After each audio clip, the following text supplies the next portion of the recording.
पहली बात जो हमने सीखी कि हम ईमान रखते हैं कि यीशु मसीह ने रोमी हुकूमत के तहत दुख उठाए।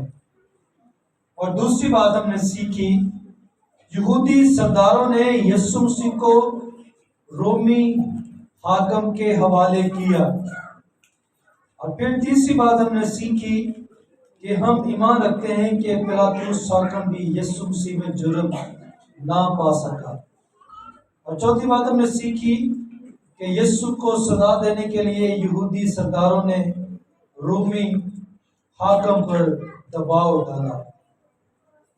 और पांचवी बात हमने ये सीखी कि हम ईमान रखते हैं कि यीशु पिलातुस को सलीब देने जाने का हुक्म उसने जारी किया। सो आज जो बात हम सीखने को है कि हम ईमान रखते हैं कि यीशु ने नाहक दुख उठाया। यीशु ने नाहक दुख उठाया। तो जिस तरह से हमने खुदा के कलाम के अंदर से इस बात को सीखा है, मगर पिलातुस ने यीशु को छोड़ने के इरादा से फिर उनसे कहा। यीशु मसीह को छोड़ने के इरादा से पिलातुस ने फिर उनसे कहा, लेकिन वो चला कर कहने लगे कि इसको मसलूब कर, मसलूब। इसको क्या कर? और फिर हम देखते हैं उसने तीसरी बार उनसे कहा, क्यों? उसने क्या बुराई की है? मैंने इसमें कत्ल की कोई वजह नहीं पाई, बस मैं उसे पिटवा कर छोड़ देता हूं। मगर वो चला चला कर सर होते रहे कि वो मसलूब किया जाए, और उनका चलाना कारगर हुआ। यानी को इस कदर चला रहे थे कि अपने आप पे तो बाहर होना से वो इस तरह चला रहे सर। और जब हम अक्सर जब किसी जगह पर लड़ाई करते हैं तो फिर हम जो है वो अपने सर से बाहर हो जाते हैं, आपे से बाहर हो जाते हैं। तो इस तरह से वो इस सारे मजमा के अंदर लगे हुए थे, क्योंकि उनका फकीयों फरिसियों का सरदार कायनों का सरदारों का जो मंसूबा था वो यीशु मसीह को मरवा डालने का मंसूबा था। उन्होंने क्या मशवरा किया हुआ था कि यीशु मसीह को किवें ऐसी मरवाना है। ठीक है, तो वो इस बात में कामयाब नजर आ रहे थे। तो हमने यहाँ पर पढ़ा है, जो हमारा पॉइंट है कि यीशु ने नाहक दुख उठाया। पिलातुस कह रहा है कि मैं इसमें कोई गुनाह नहीं पा रहा, इसमें किसी किस्म की कोई इसको कत्ल करने की वजह नजर नहीं आ रही, फिर भी तुम्हें खुश करने के लिए, तो खुश करने लिए मैं उनकी करना पटवा देना, कोड़े लगवा देना। लेकिन चूंकि उनका मंसूबा कुछ और था, इसलिए वो अंदर अंदर खुश तो हो रहे थे कामों से भी, लेकिन जो बड़ा काम चाह रहे थे वो उसके लिए उसको उकसा रहे थे। यीशु मसीह का इस पूरी हिस्ट्री के अंदर कोई भी जुर्म नजर नहीं आता। पिलातुस जो उस वक्त का गवर्नर है, जो उस वक्त का हाकिम है, वो यीशु मसीह के बारे में ये बात कह रहा है। उसने तीसरी बार उनसे कहा, कितनी बार? तीसरी बार उनसे कहा कि इसमें कोई बुराई नहीं है, तुम क्यों इसको कत्ल करने के पीछे पड़े हुए हो? मैं इसके अंदर किसी किस्म का कोई जुर्म नहीं पाता। यीशु मसीह ने नाहक दुख उठाया, उसके अंदर कोई जुर्म नहीं था, कोई खता नहीं थी।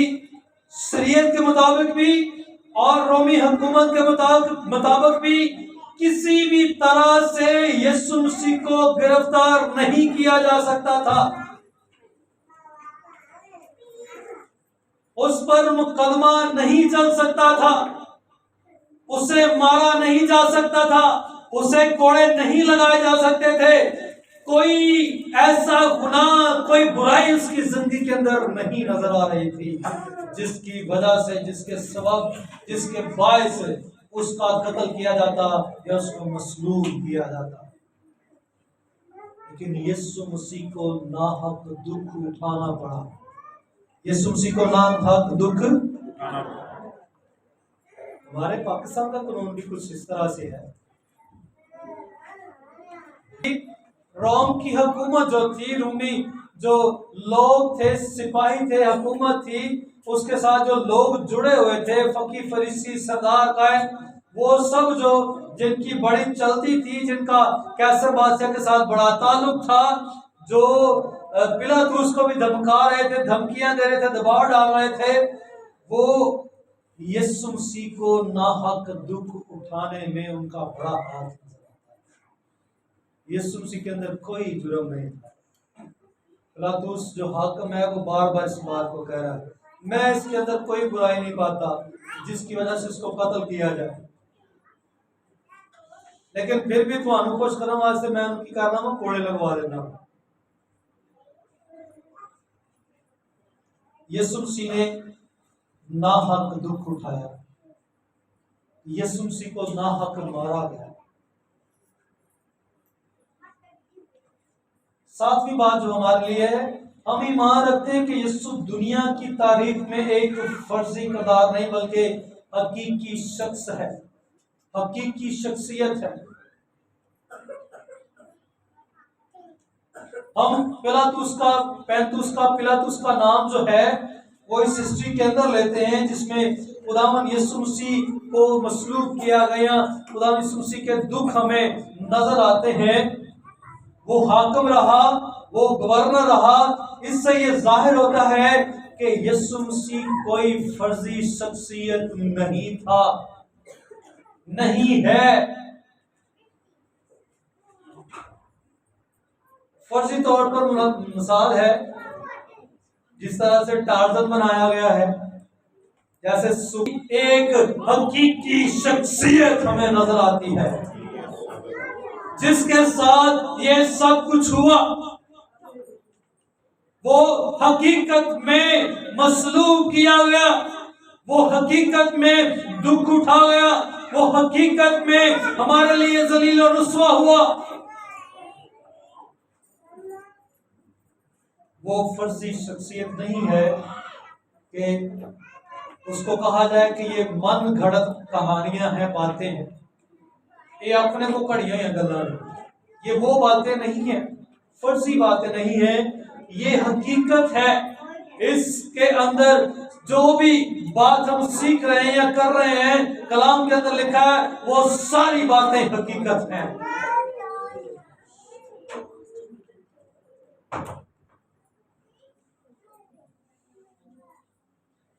हम ईमान रखते हैं इस बात के लिए कि यीशु के साथ जो कुछ हुआ वो फर्जी या ख्याली कहानियां नहीं है, बल्कि हकीकत है।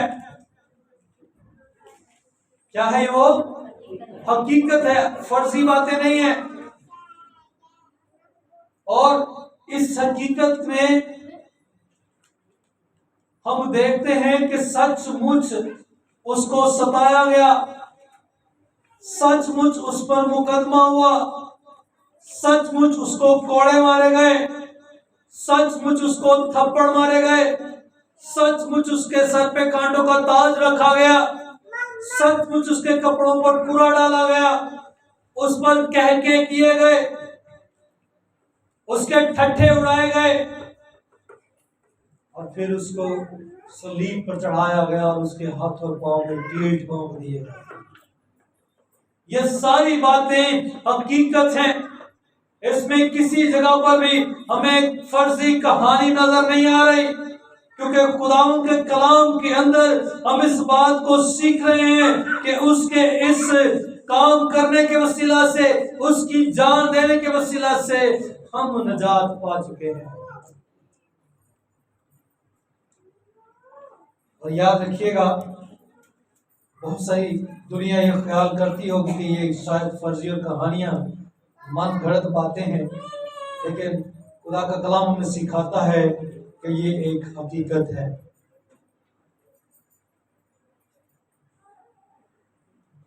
ये बात जाहिर करती है कि यीशु ने हुकूमत के इख्तियार को तस्लीम किया। खुदा यीशु मसीह ने जो उस पर मुकदमात किए जा रहे थे, जो इल्जाम लगाए गए, जो मुकदमे उसकी जिंदगी पर दर्ज किए गए, खुदाम के कलाम के अंदर लिखा है कि यीशु ने हुकूमत के इख्तियार को तस्लीम किया। जो इख्तियारात रखते हुए वो यीशु मसीह पर जुल्म ढा रहे थे, यीशु ने उन बातों से इनकार नहीं किया, उन्होंने उसकी हुकूमत को तस्लीम किया।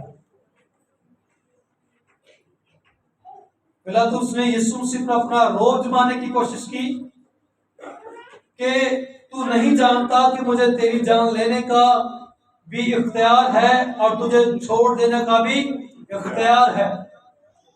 पिलातुस उस पर रोब जमा रहा है, लेकिन खुदा यीशु मसीह ने कहा कि अगर ये इख्तियार तुझे ऊपर से ना दिया जाता तो तेरा मुझ पर कोई इख्तियार नहीं था, क्योंकि तुझे ऊपर से ये काम दिया गया है, तेरे सुपुर्द किया गया है, इसलिए ये तू इख्तियार मुझ पर रखता है और तू ऊपर से दिए इख्तियार को जो है वो इस्तेमाल कर रहा है। और ये इसलिए हो रहा है क्योंकि ये होना जरूरी है। मेरे लोगों ने जिनसे मैं मोहब्बत करता हूं, जिनसे प्यार करता हूं, जिनसे खताएं और गुनाह हुए, मैं उनके लिए सब कुछ बर्दाश्त कर रहा हूं।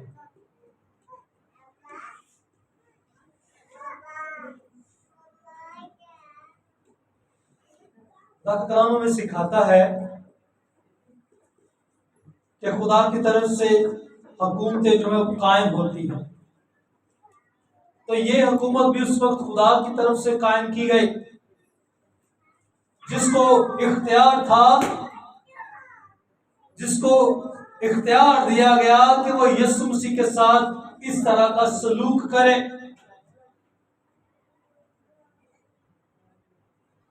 खुदा जो है आज भी इख्तियार देता है हुकूमतों को। खुदा की मर्जी के बगैर कोई हुक्मरान नहीं बनता।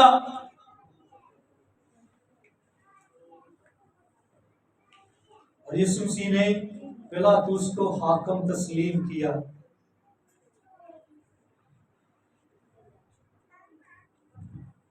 फिर हमारे लिए ये बात है कि हम ईमान रखते हैं कि यीशु खुदा का दुख उठाने वाला खादिम है। यीशु खुदा का दुख उठाने वाला क्या है? खादिम है।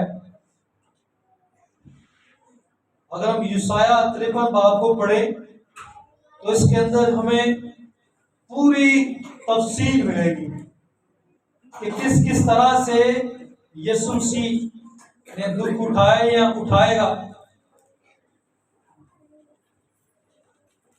इसको आप घर पे जाकर पढ़िएगा। और फिर हम ईमान रखते हैं कि यीशु ने खुद को दुख देने के लिए पेश कर दिया। यीशु मसीह ने खुद को दुख देने के लिए क्या कर दिया? पेश कर दिया। यूहन्ना 10 बाब 17 और 18 आयत हम पढ़ेंगे।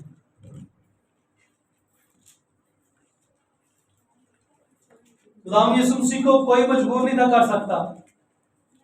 कोई भी शख्स यीशु मसीह को दुखों के लिए मजबूर नहीं कर सकता था कि तू आकर मेरे लिए दुख उठा। लेकिन ये खुदाम यीशु मसीह की मर्जी हमें कलाम के अंदर नजर आती है। जी 10 बाब 17 और 18 पढ़ेंगे। बाप मुझसे उसे फिर ले लो, कोई उसे मुझसे छीनता नहीं, बल्कि मैं उसे आप ही देता हूँ। मुझे इसके देने का भी अख्तियार है और उसे फिर लेने का भी अख्तियार है। ये हुक्म मेरे बाप से मुझे मिला। मैं अपनी जान देता हूँ ताकि उसे फिर ले लूं। यीशु मसीह नासरी जो है वो खुद दुखों के लिए अपने आप को पेश करते हुए नजर आते हैं। और वो इस बात को यहाँ पर कलाम के अंदर बयान करता है कि मैं अपनी जान देता हूं ताकि उसे फिर ले लूं, और कोई उसे मुझसे छीनता नहीं, बल्कि मैं आप उसे देता हूं। बल्कि मैं आप उसे क्या करता हूं? देता हूं। खुदा को कोई मजबूर नहीं था कर सकता। खुदा यीशु मसीह को कोई मजबूरी नहीं थी। वो सिर्फ इसलिए इस जगह पर आकर दुख उठा रहा है, अपने लिए दुखों को पेश कर रहा है ताकि मैं और आप बच जाए। ये उसका सबसे बड़ा प्लान था। और यीशु ने खुद कहा, मैं जान देने का भी इख्तियार मेरे पास है और जान लेने का भी इख्तियार मेरे पास है। मेरी जान मुझसे कोई ले नहीं सकता, इसको मैं आप खुद देता हूं। इसलिए मैं दुख उठा रहा हूं ताकि मेरे लोग बच जाएं।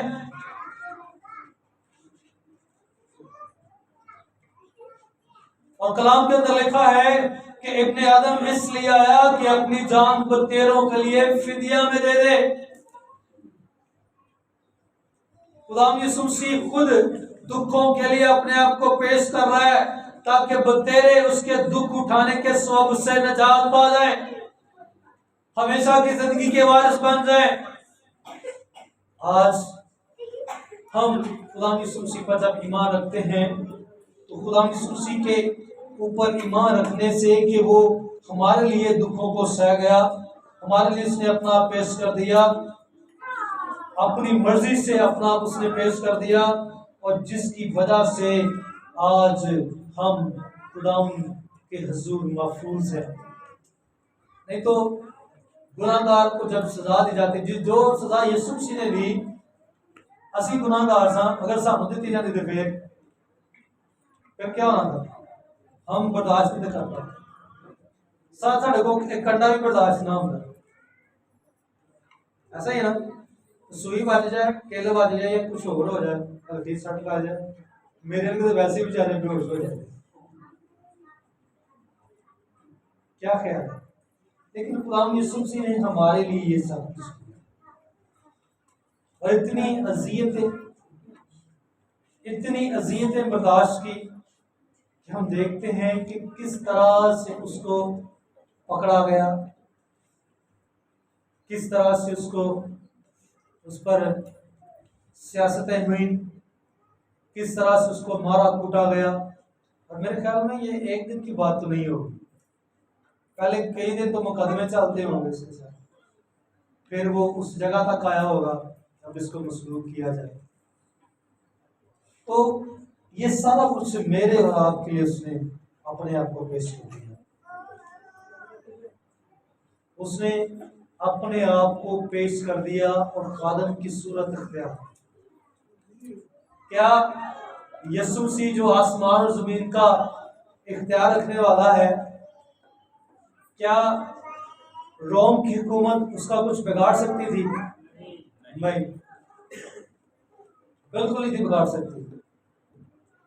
और खुदा यीशु मसीह फर्मा बरदार रहा मौत तक, बल्कि सलीबी मौत भी उसने गवारा की, क्योंकि ये मिशन जो है ये किसी और का नहीं। उसने कहा ये हुक्म मेरे बाप से मुझे मिला है, ये हुक्म मेरे बाप से मुझे, मैंने इसे ऐसे करना ही करना। उसने फर्मा बरदारी से ये दुख सहे, यहाँ तक कि मौत नहीं बल्कि सलीबी मौत उसने गवारा की।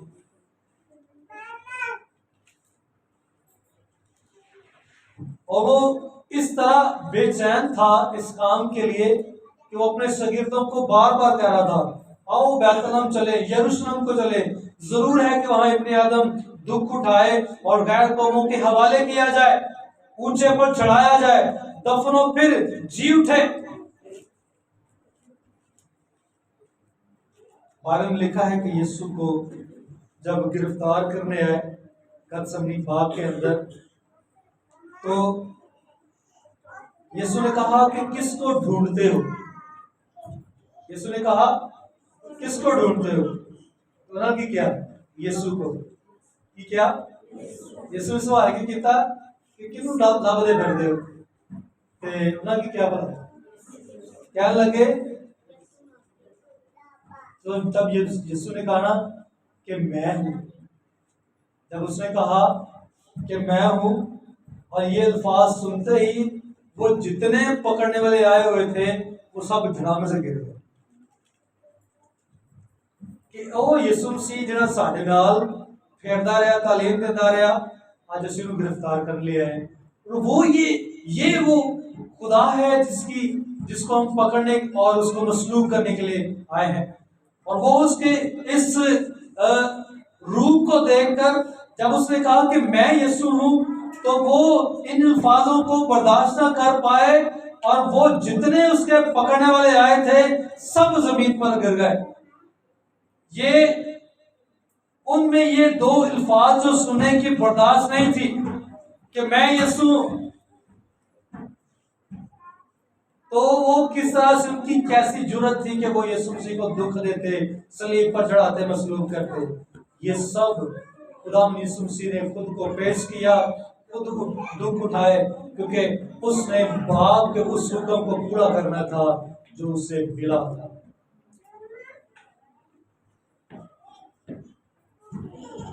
क्योंकि खुदा के कलाम में कुदरत है।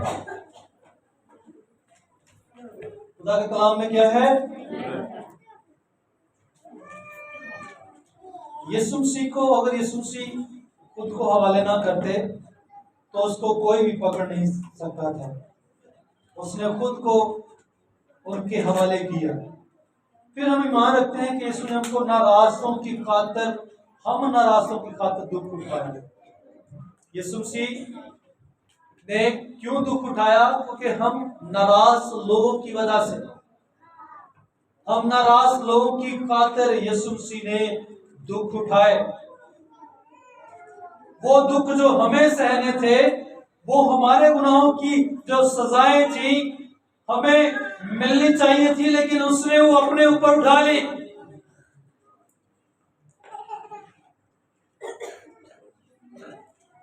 वो हमारी जगह पर कुर्बान हुआ, हमारी जगह उसने दुख सहा, हमारी जगह यीशु ने मार खाई।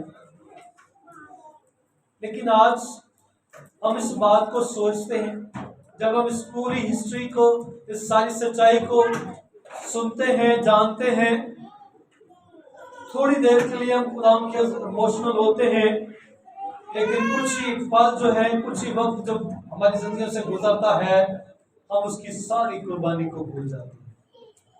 भूल जाने के नहीं भूल जाते, भूल जाते हैं। क्यों बाजियो? भूल जाने के नहीं भूल जाते। हम सारी उसकी कुर्बानियों को भूल जाते हैं जो उसने हमारे लिए, हमें बचाने के लिए मुसीबतें उठाई। आज हमारी जिंदगी में हमारे काम पे आ रहे हैं, हमारे रिश्तेदार पे आ रहे हैं, हमारे प्रोग्राम्स पे आ रहे हैं, हमारी और एक्टिविटीज पे आ रही है, क्योंकि हमें यीशु मसीह के दुखों के बारे में पता तो है, लेकिन कदर नहीं है। तो ऐसे लोगों के लिए कौन से लफ्ज इस्तेमाल किए जाते हैं